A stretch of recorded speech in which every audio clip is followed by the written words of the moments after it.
Hi friends, welcome back to my channel. இன்றைக்கி நம்ம பார்க்க போகிறது கொண்டக்கடலை குருமா. கொண்டக்கடலையை அரை மணி நேரம் ஊற வச்சுக்கோங்க. முதல்ல குக்கரில் கொண்டக்கடலை சேர்த்துக்கோங்க. 5 உருளைக்கிழங்கு எடுத்துக்கோங்க. அதை பாதியாக கட் பண்ணி போட்டுக்கோங்க. அரை குக்கர் அளவுக்கு தண்ணி விட்டுக்கோங்க. கொஞ்சமாக உப்பு சேர்த்துக்கோங்க. குக்கரை மூடி விட்டுருங்க. விசில் போட்டுக்கோங்க. 5 விசில் வச்சு விட்ருங்க. அரை மூடி தேங்காய் எடுத்துக்கோங்க. 1 ஸ்பூன் பொட்டுக்கடலை போட்டுக்கோங்க. 1/4 ஸ்பூன் சோம்பு போட்டுக்கோங்க. மூடி தண்ணி விட்டு அரைச்சிருங்க. கொஞ்சமாக எண்ணெய் சேர்த்துக்கோங்க. 2 பட்டை 3 ஸ்டார் பட்டை போட்டுக்கோங்க. 2 வெங்காயம் சேர்த்துக்கோங்க. அதை நல்லா வதக்கி விட்டுருங்க.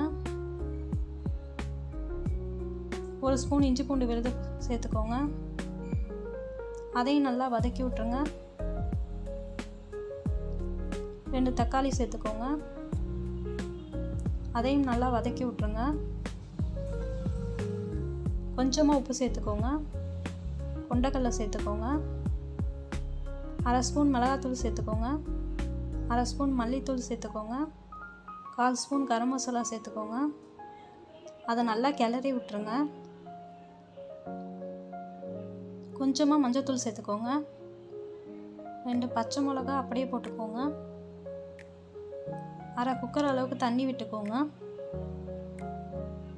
அதை நல்லா கிளறி விட்டுருங்க. கடைசியாக மசிச்ச உருளைக்கிழங்கு சேர்த்துக்கோங்க. அதையும் நல்லா கிளறி விட்டுருங்க. 10 நிமிஷம் கொதிக்க வைங்க. அரைச்ச தேங்காய் பேஸ்ட்டை சேர்த்துக்கோங்க. அதையும் நல்லா கிளறி விட்டுருங்க. கடைசியாக கொஞ்சமாக கொத்தமல்லி தழை சேர்த்துக்கோங்க.